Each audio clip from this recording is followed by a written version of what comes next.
कैसे हैं आप सब? सब ठीक ठाक, कुशल मंगल। मुझे एक बात बताना, क्या साथ साथ याद करने की जो कार्यवाही है वो चल रही है कि नहीं? क्या हम लगातार याद किए जा रहे हैं साथ साथ कि नहीं? आई एम श्योर कि आप अभी तक ऑफर एंड एक्सेप्टेंस तक अच्छे से याद कर चुके होंगे। आज लगभग 2 बजे से पहले पहले ही आपके पास सारे स्टैंडर्ड सॉल्यूशंस भी आ जाएंगे। जो जो स्टैंडर्ड सॉल्यूशंस मैंने डिस्कस करने हैं, सारे के सारे स्टैंडर्ड सॉल्यूशन आपके पास 2 बजे तक आ जाएंगे। और कुछ कॉपीज जो मेरे पास आई हैं, जो चेक करने के लिए आई हैं, शायद एक दिन का डिले और हो सकता है। तो आज मैं कोई होमवर्क में क्वेश्चन नहीं दूंगा, आज का दिन कोई क्वेश्चन नहीं दूंगा, क्योंकि पहले पिछली कॉपीज चेक हो जाएं, उसके बाद मैं देना शुरू करूंगा। तो आज जो हमारा टॉपिक शुरू होने वाला है वो है कंसीडरेशन। मतलब ये कंपलसरी तो नहीं है कि इस चैप्टर में से क्वेश्चन आए, but every now and then हर 2 या 3 अटेम्प्ट के अंदर इस चैप्टर में से एक क्वेश्चन आ जाता है, तो इसकी ये रेलेवेंस है। तो कंसिडरेशन चैप्टर ओपन कीजिएगा, अच्छा चैप्टर है और आज ही इसे खत्म करने की कोशिश करते हैं। चलिए जी, शुरू करते हैं अब कंसिडरेशन।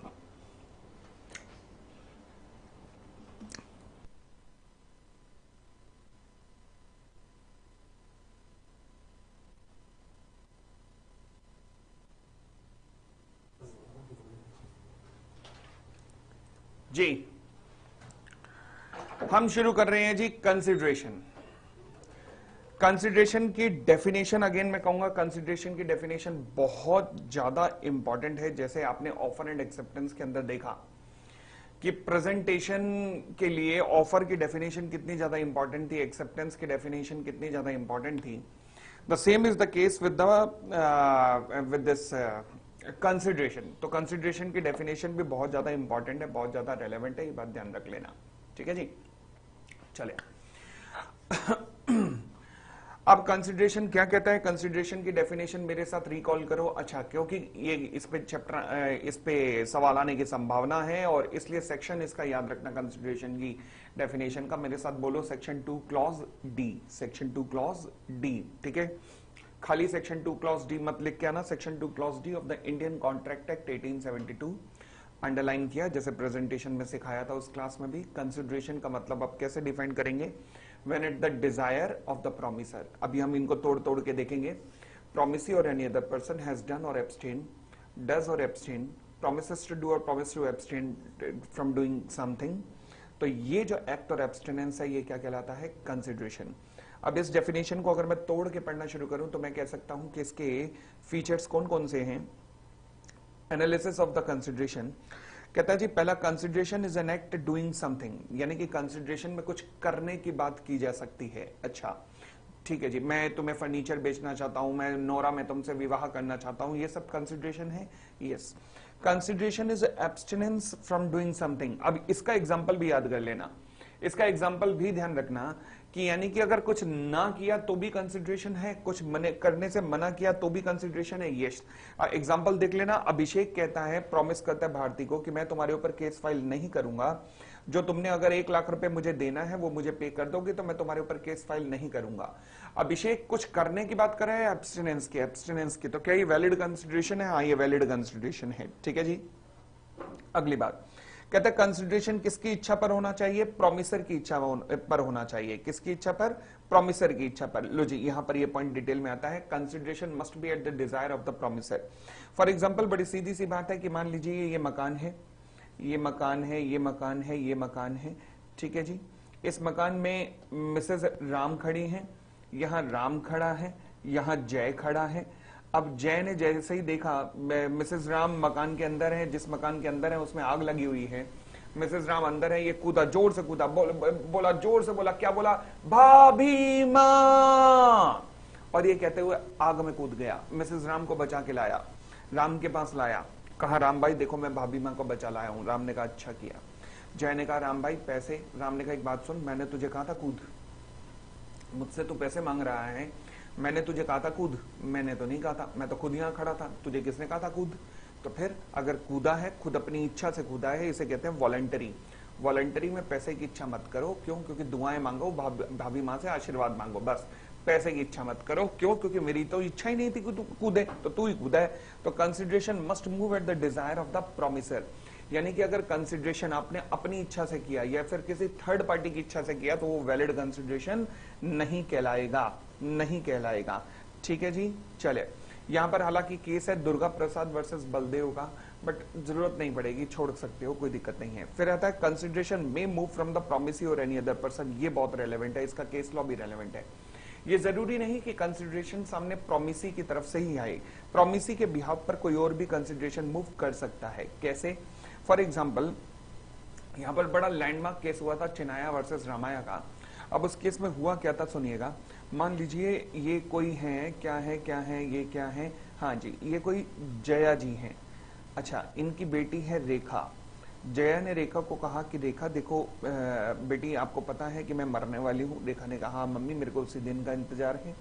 जया ने कहा बेटा तुम्हें पता है तुम्हारे एक मामा जी हैं सूरज, जो निकम्मे हैं। अगर मैं तुम्हें सारी प्रॉपर्टी अपने नाम कर दूंगी, मगर एक वादा है कि मामा जी को 10,000 रुपए महीना पे करना पड़ेगा। रेखा ने कहा मम्मी चिंता मत करो, आप आराम से मरो, कोई दिक्कत नहीं, मैं 10,000 रुपए महीना मामा जी को पे करती रहूंगी, मैं मामा जी को पे करती रहूंगी। ठीक हो गई इतनी बात। अब जया ने सारी प्रॉपर्टी रेखा के नाम की, रेखा ने 10,000 रुपए महीना 2-3 महीने तक मामा जी को दिए, उसके बाद पे करने से मना कर दिया। अब मामा जी चिल्लाए, कहने लगे बेटी मेरे को 10,000 रुपए दो। रेखा ने कहा जाना है, किस बात के 10,000 रुपए? भाई मैं तुम्हें अगर 10,000 रुपए महीना दे रही हूं तो तुम बदले में क्या दे रहे हो? अब सवाल उठा, मामा जी तो कुछ नहीं दे रहे, बट मामा जी के बिहाफ पर जया ने तो ट्रांसफर किया ना। यस, तो लॉ कहता है ये वैलिड कंसिडरेशन होगा, ये वैलिड कंसिडरेशन होगा। और रेखा तुम्हें कंसिडरेशन मिल तो गया है, इसलिए अब तुम्हें मामा जी को पेमेंट करनी ही करनी पड़ेगी, करनी ही करनी पड़ेगी, क्योंकि कंसिडरेशन जरूरी नहीं कि प्रोमिसी की तरफ से आए, वो किसी और पार्टी की तरफ से भी आ सकता है। चले तो क्या कहता है? कहता है ये पॉइंट रेलेवेंट है, ध्यान रखना, इसकी एक्सप्लेनेशन और केस लॉ दोनों ध्यान रखना, इसमें केस बन सकता है। कहता है when at the desire of the promisor और any other person does something such an act is a consideration. बिल्कुल ठीक।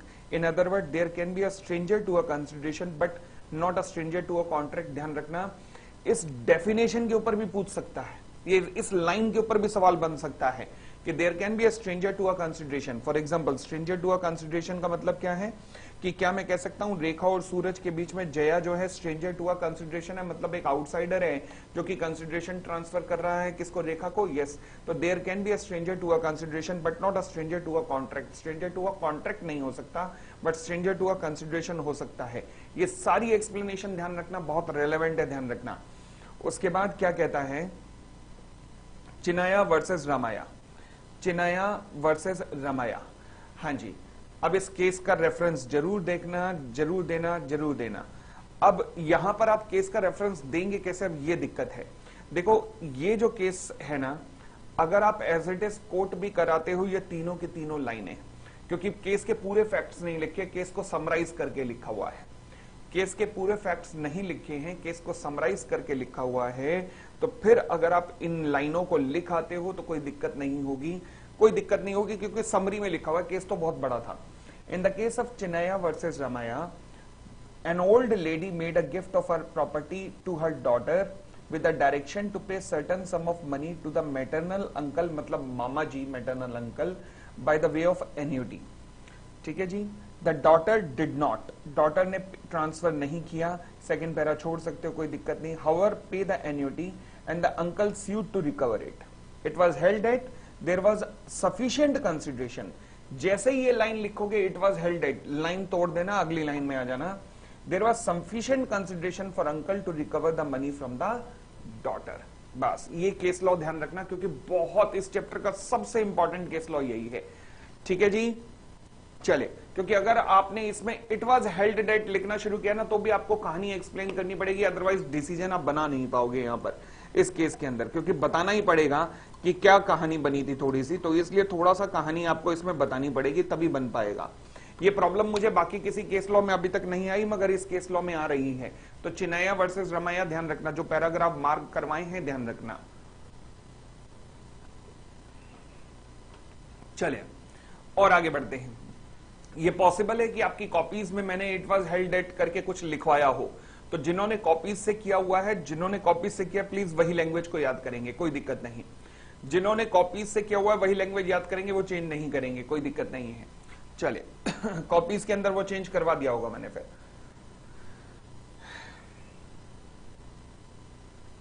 और आगे बढ़ते हैं।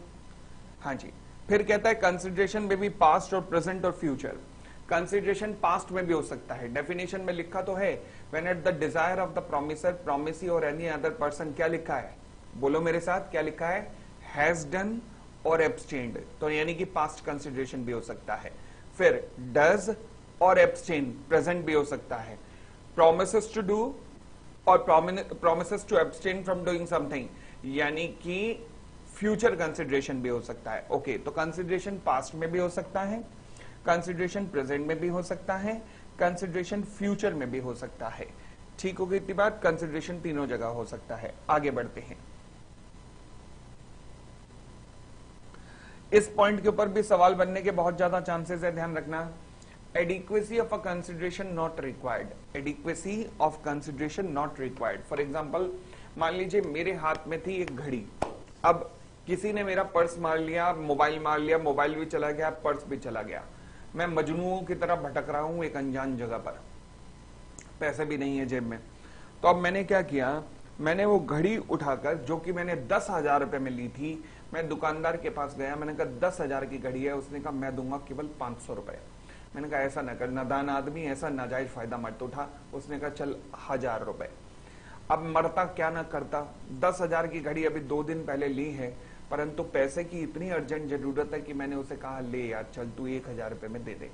अब 1,000 रुपए मेरी जेब में आए तो मैंने कांटेक्ट किया लोगों से, अपने जान पहचान वाले लोगों से, और एक हल्का सा सेकेंड हैंड मोबाइल खरीदा ताकि बात कर सकूं।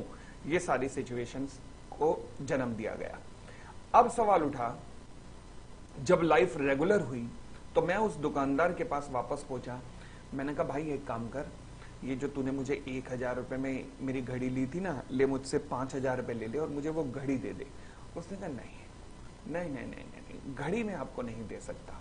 सवाल उठा, क्या वो मेरी घड़ी मुझे ही देने से मना कर सकता है? यस, क्योंकि अब वो मेरी घड़ी नहीं रही, मैं तो बेच चुका हूं। सवाल उठा, मगर 10,000 की घड़ी के 1,000 रुपए में बिके हैं। लॉ कहता है फिर क्या हो गया, उसने पोपली तेरे सर पे बंदूक तो नहीं रखी थी, उसने तेरे साथ कोई गलत तो नहीं किया ना, मतलब कंसेंट तो फ्री थी ना। हाँ, अब कम प्राइस पे बिकी है तो ये पॉइंट जो है आप मना नहीं कर सकते कि इस पॉइंट पे कि नहीं मुझे कॉन्ट्रैक्ट नहीं करना, क्योंकि आप ही ने पहले कॉन्ट्रैक्ट किया है, तो इसलिए adequacy of a consideration required नहीं होती है। कंसिडरेशन एडिक्वेट हो या इनएडिक्वेट हो, मुझे इस बात से कोई मतलब नहीं, मुझे केवल एक बात से मतलब है, वो क्या कि कंसिडरेशन होना चाहिए, कंसिडरेशन होना चाहिए। लॉ कहता है कंसिडरेशन होना चाहिए, वो एडिक्वेट हो या इनएडिक्वेट हो, इससे मुझे कोई भी दिक्कत नहीं है। ओके, तो फिर कहता है जी something in return need not be equal to something given. जरूरी नहीं है कि जब बदले में कुछ दे रहे हो तो वो उस चीज के इक्वलेंट ही हो, ठीक है ना। It can be considered a bad bargain of the party. तो ये मेरे पॉइंट पे है कि मैंने गलत तरीके से जो मतलब बेकार बार्गेन किया है, तो ये मेरी गलती है, सामने वाले की थोड़ी ना गलती है। कॉन्ट्रैक्ट एकदम वैलिड है, adequacy of a consideration not required, ध्यान रखना। अगेन अगर इस पे क्वेश्चन आता है तो फिर कंसिडरेशन की डेफिनेशन को लिखेंगे, कंसिडरेशन की डेफिनेशन को लिखने के बाद फिर इस पॉइंट को अटैक करेंगे, और अगर बहुत ज्यादा मार्क्स का आ गया 6 मार्क्स का, तो कंसिडरेशन की डेफिनेशन, उसके कैरेक्टरिस्टिक, और फिर इस पॉइंट को लिखेंगे। तो वहां पर अपनी कॉमन सेंस तैयार रखना। फिर कहता है it must be real and not illusory. किसी भी तरीके से काल्पनिक प्रेजेंटेशन नहीं होनी चाहिए। मैं तुम्हारे लिए चांद सितारे तोड़ लाऊंगा, लॉ कहता है जाना, कैसी बातें कर रहा है। हाँ जी, तो ये काल्पनिक प्रेजेंटेशन बिल्कुल, काल्पनिक कंसिडरेशन बिल्कुल नहीं होनी चाहिए, ऐसी होनी चाहिए जिसकी पॉसिबिलिटी ऑफ परफॉर्मेंस हो। फिर कहता है performance of what one is legally bound to perform. ये पॉइंट तो अच्छा है मगर अभी तक ना आया नहीं है, तो इस पॉइंट पे थोड़ा ध्यान देना। कहता है performance of what one is legally bound to perform. से फॉर एग्जाम्पल मान लीजिए आपने मुझे आज मैसेज लिखा एक बच्चे ने कि सर अगर आपने आज हमें कंसिडरेशन समझा दिया ना तो क्लास के बाद 1 लाख रुपए ले लेना। मैंने कहा भाई कमाल हो गई बात। अब देख, आज तू पढ़ कंसिडरेशन देख, अब तू भाई साहब मैंने ऐसे पढ़ाया कि उसे समझ आ गया।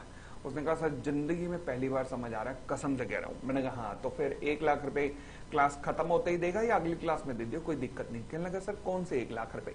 मैंने कहा गौर कर, देखियो जरा मत्थे पे मेरे कुछ लिखा है। कहने लगा नजर तो नहीं आ रहा। मैंने कहा अच्छा, तो फिर 1 लाख रुपए तूने वादा नहीं किया? कहने लगा सर किस बात का? मैंने कहा कंसिडरेशन सिखाने का। तो कहने लगा सर कंसिडरेशन किसका पार्ट है? मैंने कहा बिजनेस लॉ का। कहने लगा बिजनेस लॉ किसका पार्ट है? मैंने कहा सीए फाउंडेशन का। तो कहने लगा मैं सीए फाउंडेशन की फीस तो दे चुका हूं। मैंने जब सीए फाउंडेशन की फीस दी थी तो उस वक्त मुझे बताया गया था कि ये सीए फाउंडेशन की फीस के अंदर आपको बिजनेस लॉ भी पढ़ाएंगे, पोपली साहब पढ़ाएंगे, और जब बिजनेस लॉ पढ़ाएंगे तो ऑटोमेटिकली कंसिडरेशन भी पढ़ाएंगे। तो जिस चीज को पढ़ाने की फीस मैं ऑलरेडी दे चुका हूं तो उसी के लिए एडिशनल फीस मैं क्यों दूं? उसके लिए आपने एक्स्ट्रा क्या किया? क्या मेरे घर आके पढ़ाया? क्या आपने ऐसा किया? मुझे कहीं यूएसए ले जाके पढ़ाया? मुझे कहीं यूके ले जाके पढ़ाया? नहीं। तो फिर मैं एक्स्ट्रा आपको क्यों दूं? बात भी ठीक है। सिमिलरली मान लीजिए एक एडवोकेट मेरा केस लड़ रहा है, लड़ते लड़ते मुझे लगा हारने लगा, ये तो पक्की बात है। मैंने उसे कहा वकील साहब अगर ये केस अब भी जिता दिया ना आपने तो मैं आपको 10 लाख रुपए दूंगा। उसने कहा पोपली साहब अब आपको टैलेंट में दिखाता हूं। उसने केस जिता दिया। सवाल उठा ये 10 लाख रुपए देने के लिए मैं लायबल हूं? नहीं। तो पहले जो मैंने दिया था वो किस लिए दिया था?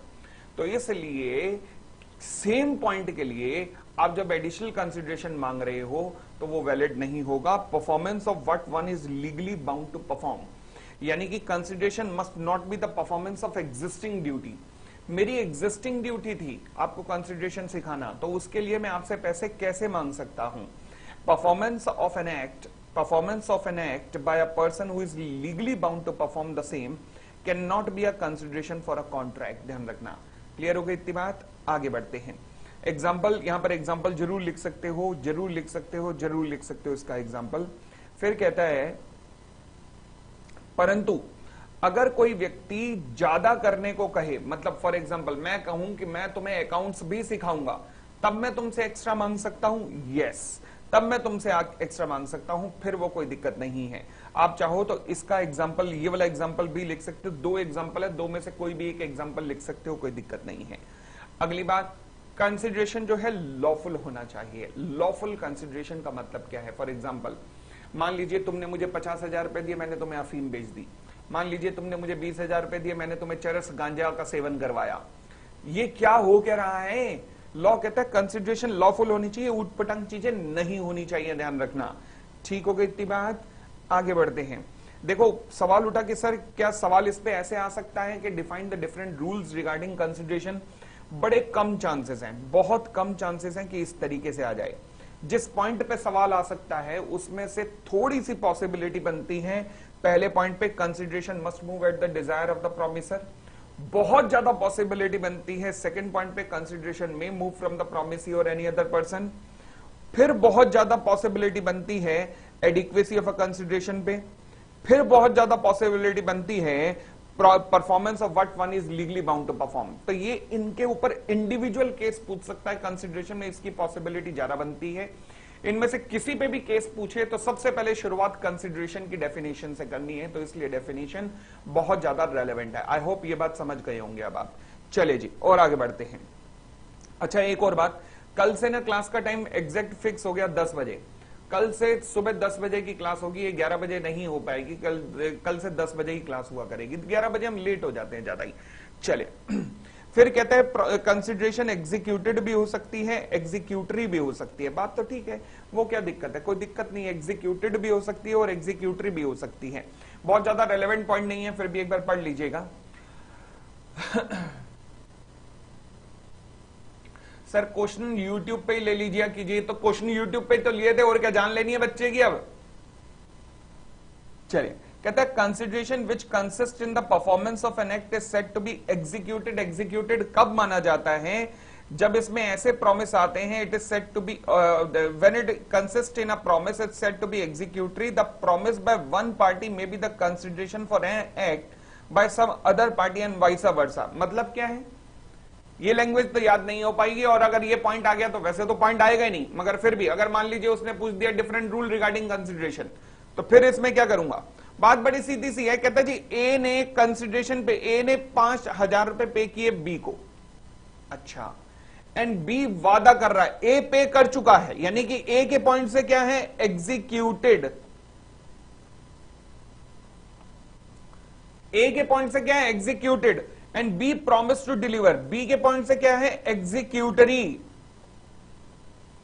तुम मुझे फीस पे कर चुके हो, मैंने कहा जी सिलेबस अभी शुरू होगा, बैच अभी शुरू होगा, तुम्हारे पॉइंट से एग्जीक्यूटेड है, मेरे पॉइंट से एग्जीक्यूटरी है, कंसिडरेशन ठीक है, कोई दिक्कत नहीं है। In this case A page the amount whereas B merely makes a promise, therefore the consideration paid by A is executed and the consideration paid by B is executory।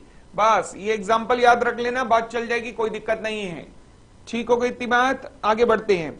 फिर आया doctrine of privity of contract और a stranger to a contract. इस पे question कैसे बनता है, ध्यान रखना, क्वेश्चन केस जब भी बनता है इसके ऊपर थ्योरेटिकल क्वेश्चन बनने के भी चांसेस रहते हैं 50%, और 50% चांसेस रहेंगे कि ये पूछेगा आपसे पहले वाले कॉन्सेप्ट पर, ट्रस्ट और चार्ज पर। 50% पॉसिबिलिटी है पहले पॉइंट पे आएगा, और 50% पॉसिबिलिटी है करेगा define the concept of privity of contract along with its exception, सीधा पूछेगा। तो दोनों पॉसिबिलिटी रहेंगी, ध्यान रखना।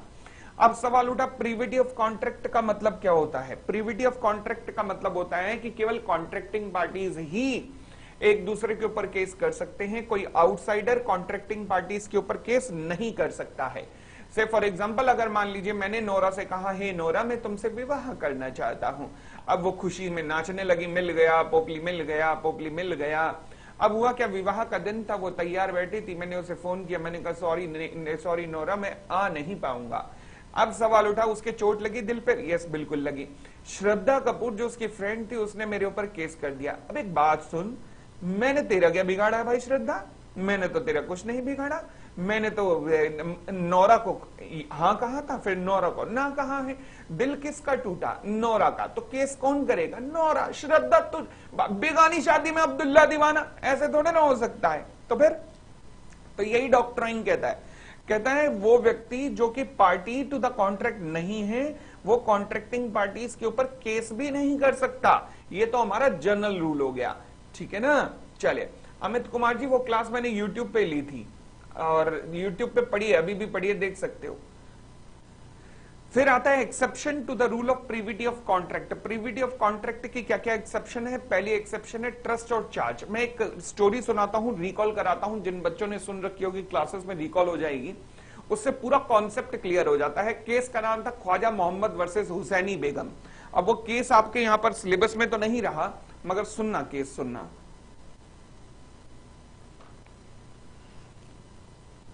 इंस्टीट्यूट ने ना लेटेस्ट स्टडी मटेरियल से वो हटा दिया है, तो हटा दिया तो अब क्या करें। ख्वाजा मोहम्मद वर्सेस हुसैनी बेगम। अब यहां पर हुआ क्या था सुनना। ये ख्वाजा साहब थे,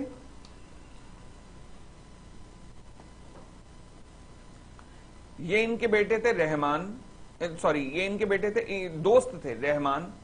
रहमान की बेटी थी हुसैनी और ख्वाजा का बेटा था सलमान। दोनों ने कहा एक काम करते हैं जी, हम अपनी दोस्ती को रिश्तेदारी में बदल लेते हैं और सलमान और हुसैनी का विवाह कर देते हैं। रहमान ने कहा भाई साहब विवाह की तो मुझे कोई दिक्कत नहीं है, बट एक बात बता दूं कि मेरी बेटी को पान खाने की आदत है और वो दिन के कई कई पानदान खर्च कर देती है। ख्वाजा ने इस आदत को हल्के में ले लिया। हाँ जी, ख्वाजा ने इस आदत को बड़े हल्के में ले लिया और कहा कि कोई दिक्कत नहीं, हम संभाल लेंगे। अच्छा जी, निकाह संपन्न हुआ। ओके, निकाह संपन्न होने के बाद भाई साहब इसे पता लगा ये तो पान है, पान की दुकान है, ये क्या है, मतलब क्या है, ये बाल्टी है, ये कुआं है, मुझे तो समझ नहीं आ रहा। इतने पान खा रही है, इतने पान खा रही है, धड़ाधड़ पान दान यूज हो रहे हैं। भाई साहब उनके घर की फाइनेंशियल पोजीशन हिल गई पूरी की पूरी। वो ख्वाजा चिल्लाया बस कर, त्राहिमाम त्राहिमाम, बट ये तो पान पे पान खाए। अब चांस की बात है कि रहमान चल बसे। ख्वाजा ने कहा बस ये जिंदगी में खुदा ने बहुत अच्छा किया मेरे साथ, अब कोई दिक्कत नहीं, बस वो गया ना, कोई दिक्कत नहीं, कॉन्ट्रैक्ट भी गया। यहां पर हुसैनी पानदान मांगे। ख्वाजा ने कहा सवाल ही नहीं पैदा होता, मेरा कॉन्ट्रैक्ट तुम्हारे पिताजी से था, पिताजी गए तो बस अब कॉन्ट्रैक्ट भी गया। अब जब हुसैनी ने परेशान करना शुरू किया तो ख्वाजा ने हुसैनी के ऊपर केस किया।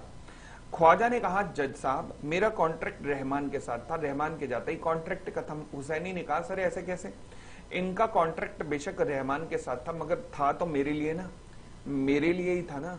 यानी कि बेशक दो पार्टीज के बीच में कॉन्ट्रैक्ट हो रहा है मगर बेनिफिशियरी कोई थर्ड है ना, तो वो बेनिफिशियरी क्या कॉन्ट्रैक्टिंग पार्टीज के ऊपर केस कर सकता है? यस। ये उनसे रिकवर कर सकता है? यस। बात समझ आ गई? बस ये है कॉन्सेप्ट ख्वाजा मोहम्मद वर्सेस हुसैनी बेगम। अगर आप लिख के आना चाहते हैं तो लिख सकते हैं, केस का इतना सा रेफरेंस लिख सकते हैं। In the case of Khwaja Mohammad versus Husaini Begum, it was held that she is entitled to recover the amount of the contract entered for her benefit even though she was not a party to the contract. बस इतना सा आप reference लिख सकते हैं अगर लिखना चाहते हैं तो। ठीक हो गई इत्तिमा। तो पहली एक्सेप्शन क्या है, ट्रस्ट और चार्ज, जिसका मतलब होता है कि मान लीजिए अगर आपने कोई कॉन्ट्रैक्ट किया, उस कॉन्ट्रैक्ट में आप बेनिफिट दे रहे हैं किसी थर्ड पार्टी को। एक मिनट रुकना बस।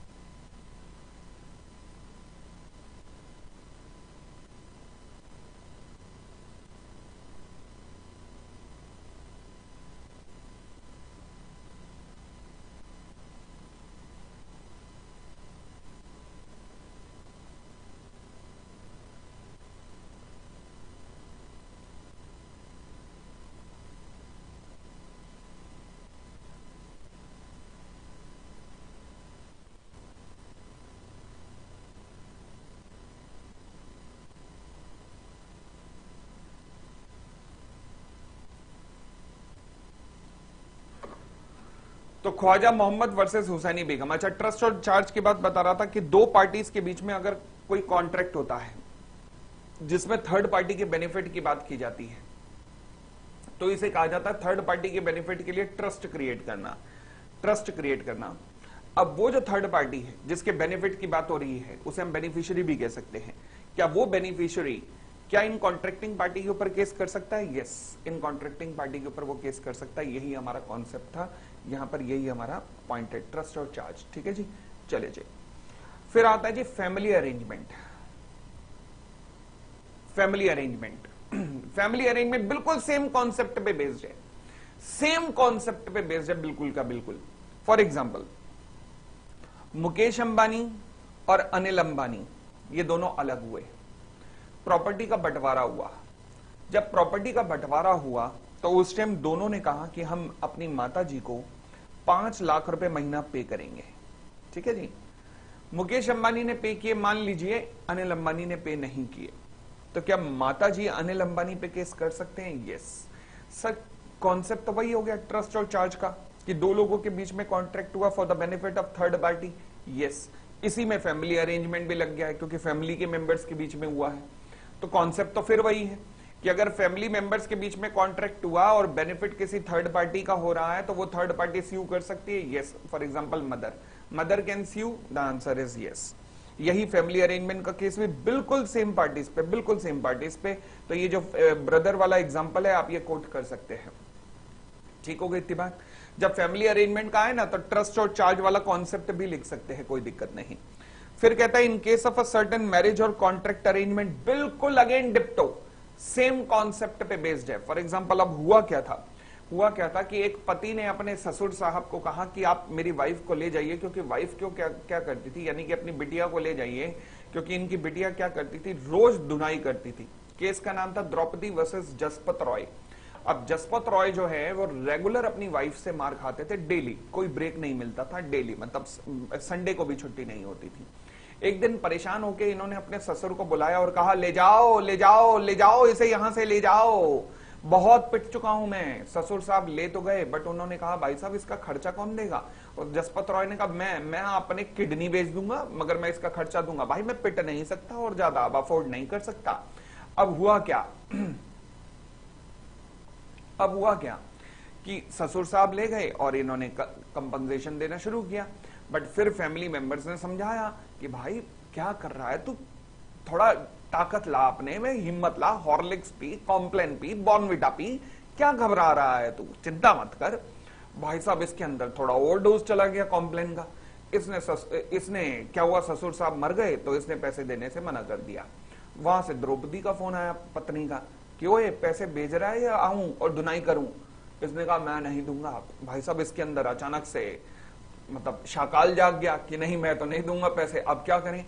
तो भाई साहब पत्नी ने पति के ऊपर केस किया। कोर्ट में जब केस गया तो जज ने कहा कि भाई साहब बेशक तेरा कॉन्ट्रैक्ट तेरे ससुर से हुआ था मगर बात तो उसमें कंपनसेशन देने की पत्नी को की गई थी ना, तो फिर क्या पत्नी स्यू कर सकती है? यस, बिल्कुल कर सकती है in case of certain marriage contract. बात समझ आ गई?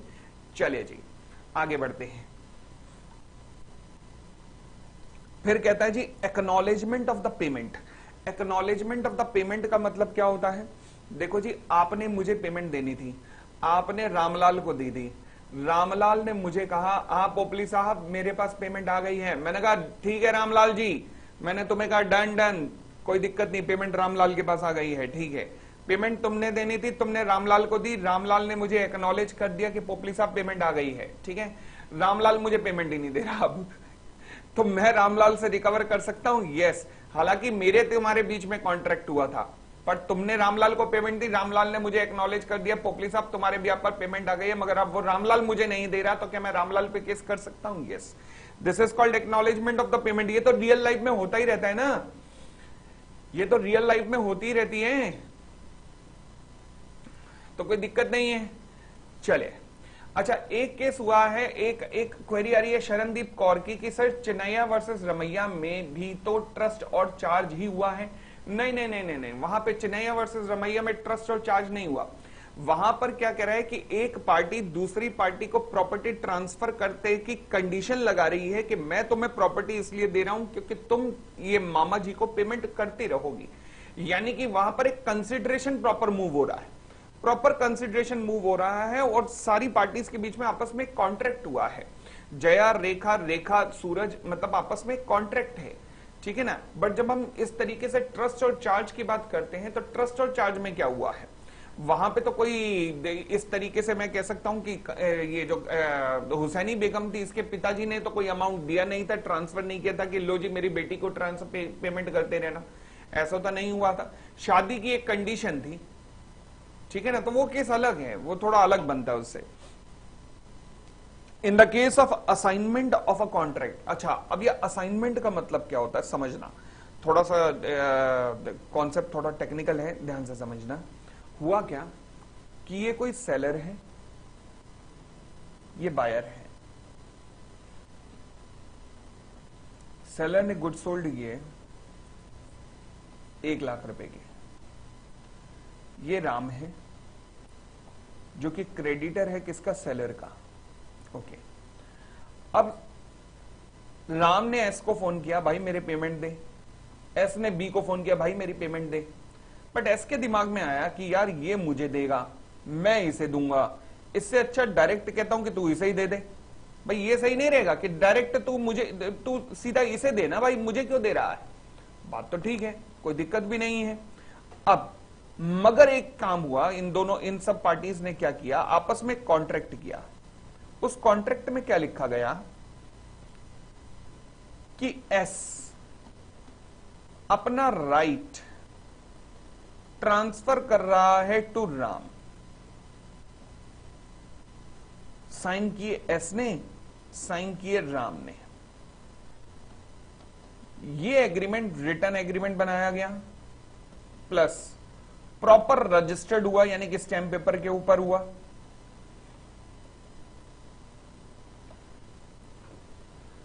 अब लॉ कहता है कि अब एस ने ट्रांसफर कर दिया किसको, राम को, तो क्या राम बी को केस कर सकता है, बी के ऊपर यस कर सकता है। बट बी की तो कंसेंट है नहीं, बी का इन्वॉल्वमेंट तो है नहीं, बी के तो साइन है नहीं। लॉ कहता है बी की कंसेंट नहीं चाहिए, बी को केवल सूचना देने की जरूरत है कि बी तुम पेमेंट मुझे मत करना, बी तुम पेमेंट मुझे मत करना, तुम सीधा राम के फेवर में आप पेमेंट करना, बस बी को एक सूचना देने की जरूरत है, बस सूचना देने से काम हो जाएगा। यस, इसे कहते हैं असाइनमेंट। इसे क्या कहते हैं, असाइनमेंट। अब असाइनमेंट जो है ना, इस एक्ट के अंदर होता नहीं है, इस एक्ट के अंदर होता नहीं है। असाइनमेंट एक्चुअल टर्म है ट्रांसफर ऑफ प्रॉपर्टी एक्ट की। Assignment transfer of property act की टर्म है। तो जो अपना अधिकार ट्रांसफर कर रहा है उसे असाइनर कहते हैं, और जिसको ट्रांसफर किया जा रहा है उसे असाइनी कहते हैं। तो कहता है when the benefit under a contract has been assigned. Assigned का मतलब है ट्रांसफर कर दिए जा चुके हैं। तो असाइनी कैन इन्फोर्स, मतलब एक्शन ले सकता है कॉन्ट्रैक्ट में, but such assignment should not involve any personal skill. Personal skill नहीं होनी चाहिए, बट अदरवाइज असाइनी एक्शन ले सकता है। यस, असाइनी कौन है मेरे एग्जांपल में, राम, जिसको ट्रांसफर हुआ है ये right. Assignee can take action, yes, यानी कि Ram can recover from B, yes, Ram can recover from B. कोई दिक्कत नहीं यहां तक। चलिए, फिर कहता है contract entered into through an agent. क्या ये पॉसिबल है कि आप अपने एजेंट के थ्रू भी कॉन्ट्रैक्ट करें? यस, बिल्कुल ठीक। अब भाई साहब एक बात सुनो ना, एजेंट क्या है? मान लीजिए ये मैं हूं, ये मेरा एजेंट है जिसका नाम है कुंदन। कुंदन को मैंने कहा जा मेडिसिन ले आ मेरे लिए, ये मेडिसिन लेके आया। बताइए लायबल कौन है? हालांकि मेडिसिन कुंदन लाया है, बट लायबल कौन है? मैं, क्योंकि कॉन्ट्रैक्ट मैंने एजेंट के थ्रू किया है। तो लायबल कौन हुआ? मैं लायबल हुआ। क्लियर हो गई इतनी बात भी? चले, एक अच्छी क्वेरी आई है अमीशा शाह की कि सर एक्नॉलेजमेंट ऑफ पेमेंट और असाइनमेंट के अंदर फर्क क्या है? देखो, एक्नॉलेजमेंट ऑफ पेमेंट में क्या होता है, तीनों पार्टीज इन्वॉल्व होती हैं। तुमने मुझे पेमेंट करनी है, मैंने तुमसे लेनी है, तुमने रामलाल को दी, रामलाल भी बीच में इन्वॉल्व है। Acknowledgement of payment contract act के अंदर होता है, तीनों पार्टीज की सहमति से होता है, तीनों पार्टीज की।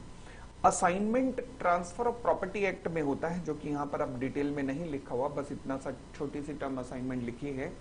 बट असाइनमेंट के अंदर जो पार्टी लायबल टू पे है ना, जो डेटर है, उसकी कंसेंट नहीं चाहिए। तुम अपना राइट टू ट्रांसफर मुझे दे रहे हो, बट तुम्हारे और मेरे बीच में एक रिटर्न एग्रीमेंट बन जाएगा, बस।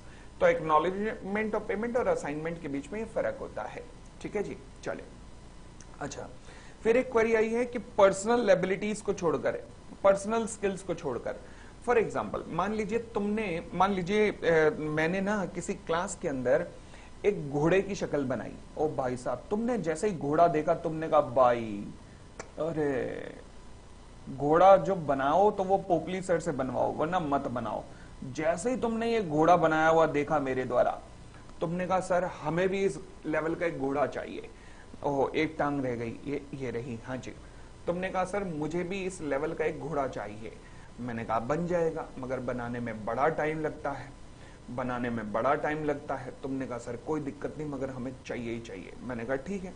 तो मैंने घोड़ा बनाना शुरू किया, बट फिर उसके बाद क्या किया, मैंने ये काम किसी और को ट्रांसफर कर दिया। बताइए क्या ये काम किसी और को ट्रांसफर कर सकता हूं? क्या जिस लेवल की मैं ड्राइंग बना रहा हूं, क्या उस लेवल की कोई और ड्राइंग बना पाएगा? क्या इस लेवल का घोड़ा तुम अपने आप को रख के देखो, क्या ये तुम अपने लेवल पे रख के देखना जरा, क्या तुम इस लेवल का घोड़ा बना पाओगे?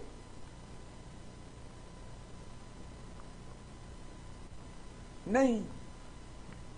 तो इसका मतलब इसमें पर्सनल स्किल इन्वॉल्व है भाई, पर्सनल स्किल।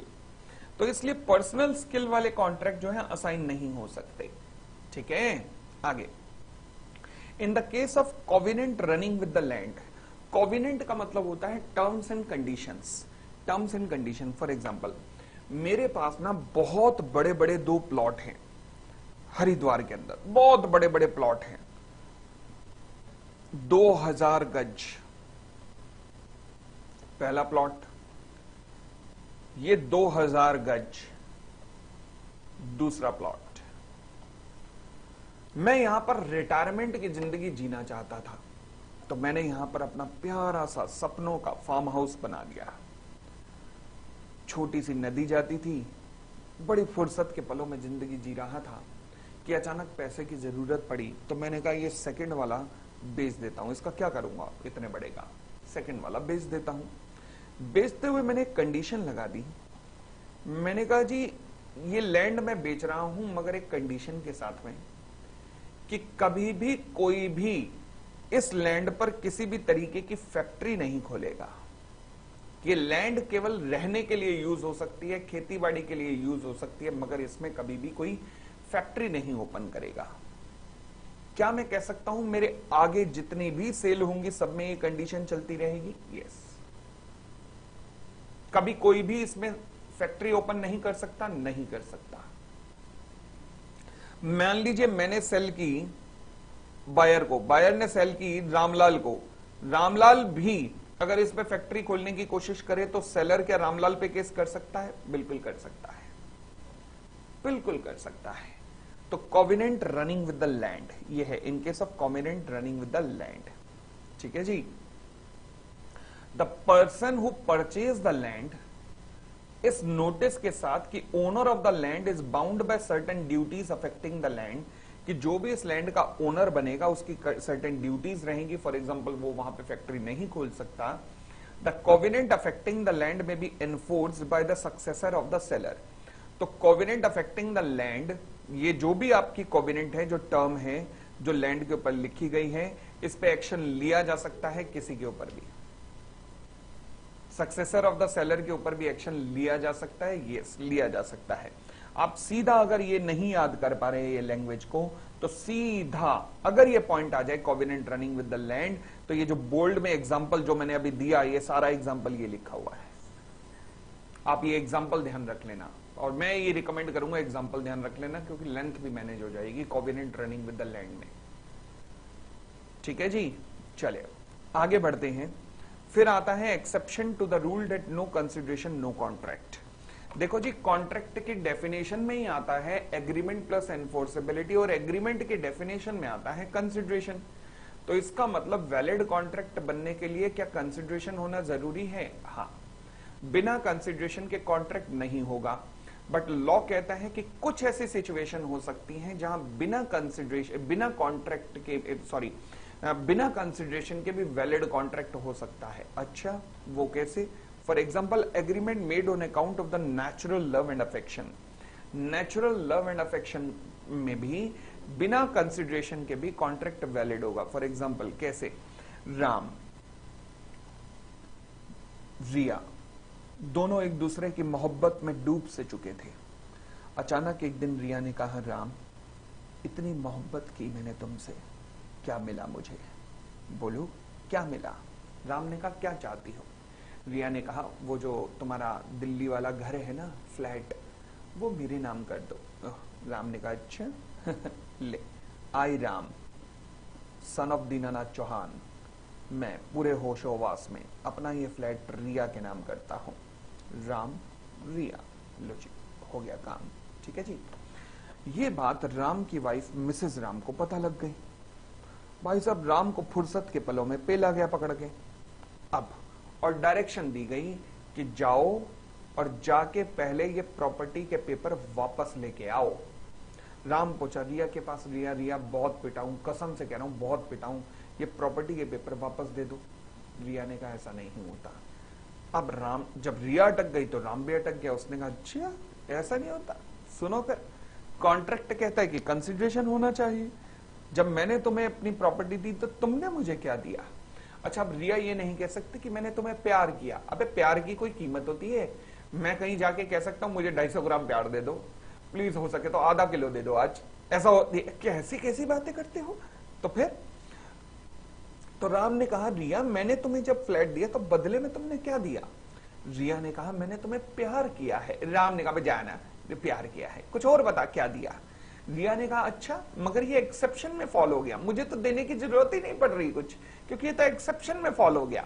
अब आपको बताना है कि जीतेगा कौन, राम या रिया, ये आपको बताना है। लॉ कहता है कि विदाउट कंसिडरेशन भी अगर कॉन्ट्रैक्ट हुआ मगर नेचुरल लव एंड अफेक्शन के कारण हुआ तो वो वैलिड होगा, प्रोवाइडेड 3 शर्तें पूरी होनी चाहिए। पहला, ये जो कॉन्ट्रैक्ट हुआ ये राइटिंग में हुआ और रजिस्टर्ड अंडर द लॉ है, राइटिंग में प्लस रजिस्टर्ड। ठीक है जी। दूसरा, प्यार और मोहब्बत में हुआ। अरे बता, भरी पड़ी थी, प्यार मोहब्बत भरे पड़े थे दोनों। हाँ जी। तीसरा, ये उन पार्टीज में हुआ जो कि नियर रिलेशन में है, आपस में घनिष्ठ रिश्ता रखती हैं, आपस में घनिष्ठ रिश्ता रखती हैं। ये कौन सा रिश्ता है भाई? ये प्यार क्या कहलाता है? इस प्यार को मैं क्या नाम दूं? या फिर ये रिश्ता क्या कहलाता है? बात समझ आई? तो ये तो कोई रिश्ता नहीं है राम और रिया का, गर्लफ्रेंड बॉयफ्रेंड, भाई इस रिश्ते को तो कोई नाम ही नहीं पुकारा जाता ना। तो फिर तो क्या ये कॉन्ट्रैक्ट वैलिड हुआ? नहीं। तो रिया, तुम्हें प्रॉपर्टी लौटानी पड़ेगी। हाँ, तुम्हें ये प्रॉपर्टी लौटानी पड़ेगी क्योंकि तुम्हारा नियरनेस ऑफ रिलेशन नहीं है। हाँ, यहीं पर रिया अगर मान लीजिए बहन होती, मां होती, तो फिर वैलिड होता, फिर कोई दिक्कत नहीं था। ठीक हो गई इतनी बात? चल, तो तीनों कंडीशन पूरी होनी चाहिए। अब याद करो, वहां पे डाउट में आ रहा होगा वो जो हस्बैंड वाइफ का पहला क्वेश्चन जो हमने पहले चैप्टर में किया कि हस्बैंड ने वाइफ को रिटर्न एंड रजिस्टर्ड प्रॉमिस किया। मैंने कहा ना उस पर ये पॉइंट लग सकता था, बट इंस्टीट्यूट ने उसे सोशल प्रॉमिस के रूप में किया, तो क्या करें? चलिए जी आगे बढ़ते हैं। फिर कहता है पास्ट वॉलेंटरी सर्विसेज। अब याद करो, आज ही मैंने एग्जांपल दिया अभी थोड़ी देर पहले ही कि मैंने कहा जी राम का मकान के अंदर आग लगी हुई है, जय कूद गया क्या कहकर, भाभी मां कहते हुए जय कूद गया, मिसेस राम को लेकर बाहर आया। जय को बहुत चोटें लगी हुई थी, राम की आंखों में आंसू ही नहीं रुक रहे थे। उसने कहा जय क्या कर दिया तूने, क्या कर दिया, मेरे में जान नहीं थी ये करने की, तूने कर दिया भाई। अब वाइफ के आगे स्टाइल भी मार रहा है, तूने जो किया है ना, मेरी जान की जान बचाई है, 20 लाख रुपए ले जाइए मुझसे। भाई जय भी खुश। जय ने कहा कब आना है भाई, राम ने कहा बस 15 दिन बाद। 15 दिन बाद जय पहुंच गया अपने टाइम पर। उसने कहा राम भाई वो जो 20 लाख रुपए थे। राम ने कहा किस बात के। जय ने कहा अच्छा वो आपने वादा नहीं किया था, वो मैंने भाभी माँ को बचाया था। राम ने कहा अरे वो तो मैं भावनाओं में बह गया था, तो सीरियस ले गया। अरे पागल, भाभी माँ की सेवा की है तूने, कैसी बातें कर रहा है। सवाल उठा क्या जय रिकवर कर सकता है। अब लॉ कहता है रुको, पहली बात, जय जो तुमने सर्विसेज दी वो अपनी इच्छा से की या राम के कहने पर की, अपनी इच्छा से, यानी कि सर्विस हो गई वॉलेंटरी। जय तुम ये सर्विस दे चुके हो या देने वाले हो। जय ने कहा मैं दे चुका हूं, मैं बचा चुका हूं। अच्छा, तो पास्ट वॉलेंटरी सर्विसेज, ओके। उनके लिए जो तुम सर्विसेज अपनी इच्छा से दी थी, राम ने तुम्हें पेमेंट करने की बात कही थी। जय ने कहा हाँ, इसने कही थी कि मैं पेमेंट करूंगा। ओ, प्रॉमिस टू पे for the past voluntary service. Law कहता है ये बाइंडिंग होता है। राम तुम लायबल हो अगर ये शर्तें पूरी हो गई। पहला, सर्विस रेंडर्ड वॉलेंटरी हुई थी, जय अपनी इच्छा से कूदा था, यस।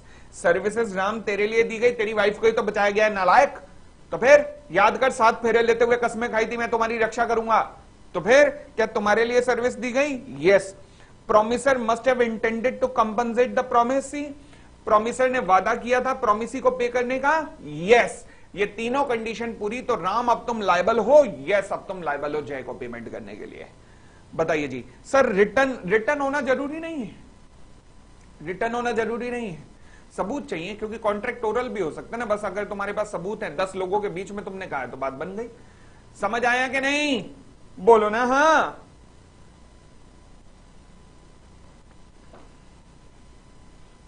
यहां पर रिटर्न होना जरूरी नहीं है, बट अगले पॉइंट में रिटर्न होना बहुत ज्यादा मैंडेटरी है। ओके, वो क्या है, promise to pay a time bar debt. Time bar debt, मान लीजिए मैंने तुमसे लोन लिया था, 3 साल हो गए खत्म, मैंने लोन की रिपेमेंट नहीं की, टाइम बार्ड बन चुका है, टाइम बार्ड डेट बन चुका है, टाइम बार्ड डेट। तुम मुझसे पैसे रिकवर कर सकते हो कभी, हो ही नहीं सकता। तुम मुझसे पैसे रिकवर नहीं कर सकते, हो ही नहीं सकता, हो ही नहीं सकता। परंतु अचानक एक रात को मेरी आत्मा ने मुझे धिक्कारा, उसने कहा लानत है पोपली, लानत है, किसी का पैसा लेके जा रहा है, शर्म कर, ऊपर वाले को मुंह दिखाना है कि नहीं। मैंने तुम्हें फोन मिलाया, मैंने कहा भाई आजा यार पैसे ले जा, बहुत धिक्कारा कल रात को आत्मा ने मुझे। तुम आ गए सुबह सुबह नहा धोकर मेरे घर पैसे लेने के लिए, तुमने कहा लाओ सर पैसे। मैंने कहा रुक जा, रात को फिर आई थी आत्मा, मेरी आत्मा खुद आई थी। उसने कहा पोपली अब एक काम कर, जब ले ही चुका पैसे तो क्या करना, कोई दिक्कत नहीं, मैं नहीं दे पाऊंगा। सवाल उठा मैं तुम्हारे ऐसे मजे ले सकता हूं कि तुम्हें कभी बुला रहा हूं, कभी मना कर रहा हूं, कभी आत्मा आ रही है, कभी जा रही है, ये आत्मा है या क्या है। तो क्या ऐसा हो सकता है, नहीं। लॉ कहता है क्या मैं लायबल हूं पे करने के लिए, हां, अगर मैंने टाइम बार डेट की पेमेंट का वादा किया और वो वादा मैंने राइटिंग में कर दिया। मैंने अगर रिटर्न में ये वादा कर दिया तो मैं लायबल हूं, बट मैंने अगर ओरली ये वादा कर दिया तो मैं लायबल नहीं हूं, ध्यान रखना। समझ आ गई बात। चले,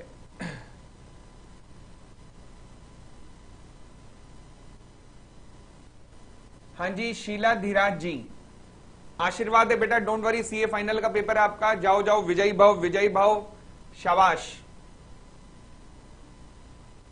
भाई। आप सब भी शुभकामनाएं दे दो शीला धीराज जी को, आपकी बड़ी दीदी हैं, इनको शुभकामनाएं दो, सीनियर हैं। देखो आज सीए फाइनल का पेपर है इनका, लॉ का ही, तो इन्हें शुभकामनाएं दे दो आज। चले, अब आगे पॉइंट आता है कंप्लीटेड गिफ्ट। हाँ जी देखो शीला जी, इतनी आपको आज विशेष मिल रही है, बहुत अच्छा पेपर जाएगा, डोंट वरी। चले, कंप्लीटेड गिफ्ट का मतलब क्या है? कंप्लीटेड गिफ्ट का मतलब होता है कि मान लीजिए तुम मेरे बर्थडे पर ना, मान लीजिए हुआ क्या ये आज बैच की आखिरी क्लास थी। मैंने कहा अच्छा बच्चों चलता हूं, दुआओं में याद रखना। भाई साहब रो रो कर अमृतसर के बच्चों का बुरा हाल था। अमृतसर के सारे बच्चे रो रो के, वहां की सेंटर इंचार्ज उन्हें चुप कराई जाए, अरे नहीं बस करो, वो रोई जाए, नहीं पोपली जा रहा है, तुसी जा रहे हो, तुसी ना जाओ, तुसी जा रहे हो, तुसी ना जाओ, वो यही कही जाए। खैर मैंने कहा मुझे चलना होगा। मैं अभी जाने के लिए यूं मुड़ा ही था कि अमृतसर से आवाज आई, ठहरो सर। मैं पीछे मुड़ा, मैंने कहा ओह क्या हुआ? उन्होंने कहा सर ये आपके लिए एक छोटा सा गिफ्ट है। गिफ्ट? मैंने डब्बे में खोल के देखा तो भाई इन्होंने तो होंडा सिटी दे दी मुझे यार, इन्होंने तो होंडा सिटी कार दे दी मुझे, साथ में डॉक्यूमेंट भी मेरे नाम पे बना के दे दिए सारे होंडा सिटी के। अरे खैर होंडा सिटी लेके अब मैं अपने घर आया। होंडा सिटी लेकर मैं अपने घर आया, 1 महीने बाद वहां से बच्चों का फोन आया, सर हमारी होंडा सिटी हमें दे दो। अबे पागल हूं क्या? ये क्या कर रहे हो? किसी को गिफ्ट देके ऐसे लेते हैं क्या? नहीं ले सकते। गिफ्ट, पहली बात तो गिफ्ट दिया जाता है out of natural love and affection. आपने दे दिया, बस दे दिया, फिर उसको वापस नहीं लिया जा सकता, ठीक है ना? चलिए, तो कंप्लीटेड गिफ्ट, गिफ्ट अगर एक बार दे दिया तो दे दिया, फिर कुछ नहीं हो सकता। Okay, agency. एजेंसी क्या मतलब क्या? देखो जी, मैंने कहा कि मेरे को ना कपड़ों की दुकान खोलनी थी। मैंने कहा भाई मेरे को खोलनी है कपड़ों की दुकान। भाई इतने सारे स्टूडेंट है पैन इंडिया, आज तक पोपली 2,30,000 बच्चे पढ़ा चुका है। तो 2,30,000 बच्चे अगर ये कपड़े ये कहने लग जाएं कि कपड़े हो तो पोपली के हो, वरना हो ही ना, तो भाई साहब मजा ना आ जाए। तो मैंने क्या किया, पोपली गारमेंट्स खोल दी। पैन इंडिया, पूरे हिंदुस्तान में पोपली गारमेंट्स की शाखाएं खुलने लगी। ओ थोड़ा पाकिस्तान भी आ गया क्या? चलो खैर, अब हुआ क्या, वेस्ट बंगाल से मेरे को एक स्टूडेंट चाहिए था, यहां पर आया सुब्रतो।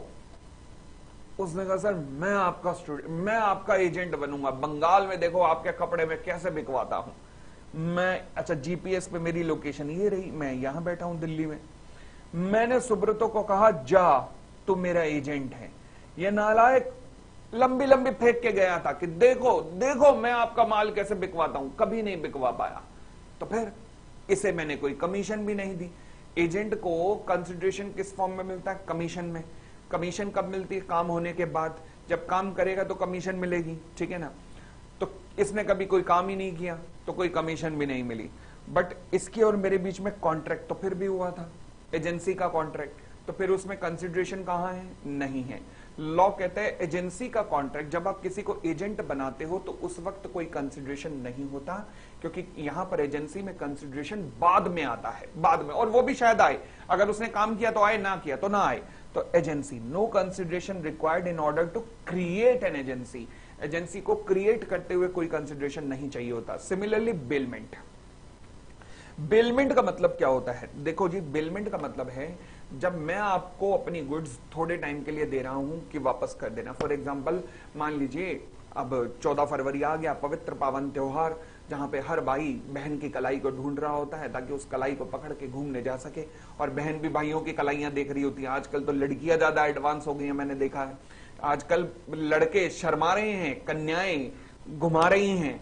ये वो दिन दूर नहीं जब ये घर में बैठ के टिंडे बनाएंगे, टिंडे तोरी करेले जो इनसे बनवाने बनवा लो, फोन आएगा कन्याओं का ही, हाँ सब्जी बन गई घर में, हाँ, तो ये गोद में खिलाते हुए चिंटू को कहेंगे हाँ डार्लिंग बन गई। वो दिन दूर नहीं है, बड़ी तेजी रफ्तार से दुनिया चेंज हो रही है। बट फिलहाल 14 फरवरी का पवित्र पावन त्योहार, जिसमें बहन भाई दोनों मतलब समझ गए ना, घूमने जा रहे होते हैं। तो अब हुआ क्या, हमारी क्लास का एक स्टूडेंट है, क्या नाम ले, तनिष्क। तनिष्क आया मेरे पास, आंखों में आंसू थे। मैंने कहा क्या हुआ? कहने लगा सर आज 14 फरवरी है, घूमने जाना था, पापा चाबी नहीं दे रहे कार की। मैंने कहा ले बता, जान मांगी होती, मैंने अपनी कार की चाबी दे दी इसे। मैंने कहा जा जी ले अपनी जिंदगी। कहने लगा सर क्या बात कर रहे हो? मैंने कहा हाँ शाम को दे जाइयो, और क्या, जब तेरा पर्पस पूरा हो जाए तो मुझे दे जाइयो कार, ठीक है जी। तो इसे कहते हैं बिलमेंट। क्या मैंने कार हमेशा के लिए दे दी? ना ना ना ना, एक सर्टेन पीरियड के लिए दी है कि तेरा पर्पस क्या था, रक्षाबंधन बनाना, मतलब 14 फरवरी मनाना, जैसे ही वो पूरा हो जाए तो कार मुझे वापस दे जाइए, तो इसे क्या कहते हैं? बेलमेंट। अच्छा, इसने मुझसे पूछा तनिष्क ने कि सर ये जो आप मुझे कार दे रहे हो इसके कुछ पैसे, मैंने कहा पगले रुलाएगा क्या, क्या बात कर रहा है, चल जा पागल, तेरी डेट है, कमाल हो गई, जा पोपली की तरफ से तुझे है, जा।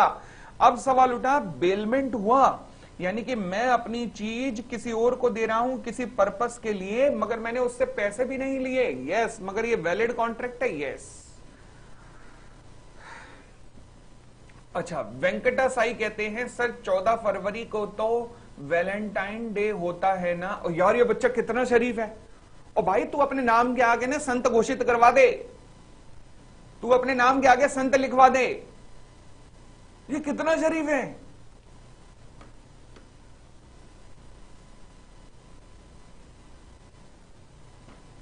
चलिए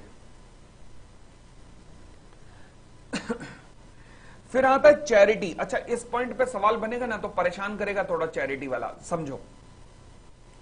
मैंने मंदिर वालों को कहा, हे मंदिर वालों मैं तुम्हें चैरिटी देना चाहता हूं 1 लाख रुपए की।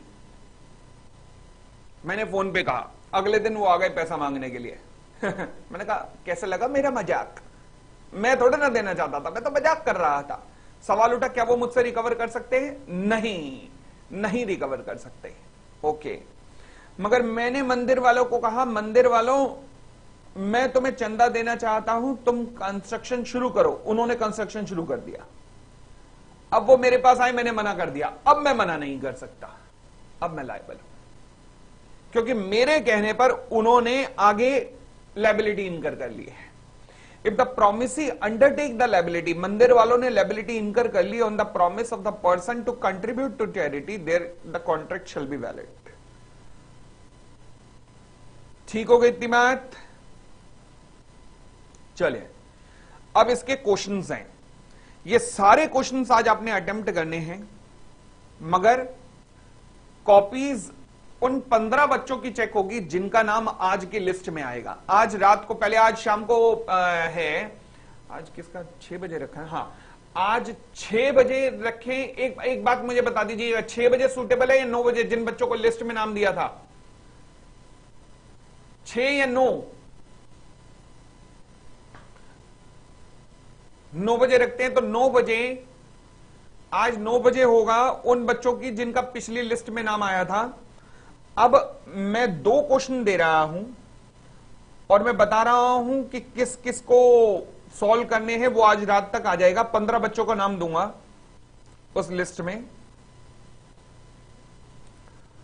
फिलहाल मैं क्वेश्चन बता देता हूं कौन सा है।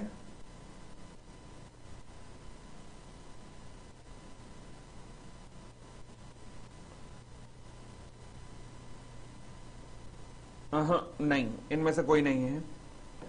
कंसिडरेशन पे क्वेश्चन कौन सा है? रुको जी, मैं आज 2 क्वेश्चन अपलोड कर दूंगा टेलीग्राम पर, 2 क्वेश्चन अपलोड कर दूंगा। 15 बच्चों का साथ में नाम दूंगा, वो 15 बच्चे जिनकी कॉपीज कल रात को 9 बजे चेक होंगी। कल जो 2 क्वेश्चन आज दूंगा उनकी कल कॉपीज चेक होंगी। मीनवाइल उन 2 क्वेश्चनों को आप सभी भी सॉल्व कर, आप सब भी लिख पाएंगे और मेरे साथ अपनी कॉपीज अपनी अपनी चेक करवा पाएंगे। मतलब जब मैं बताऊंगा उन 15 बच्चों की कॉपीज चेक कर रहा हूं तो आप उनमें मिस्टेक ढूंढ सकते हो कि क्या क्या गड़बड़ कर रहे हैं बच्चे। ठीक है, चलिए जी, तो धन्यवाद। ये हमारा कंसिडरेशन का टॉपिक पूरा हुआ। कल का हमारा टॉपिक होगा कैपेसिटी ऑफ पार्टीज, और कल खत्म हो जाएगा। कैपेसिटी ऑफ पार्टीज भी खत्म हो जाएगा कल। चलिए, thank you, bye bye, take care, खुश रहिए।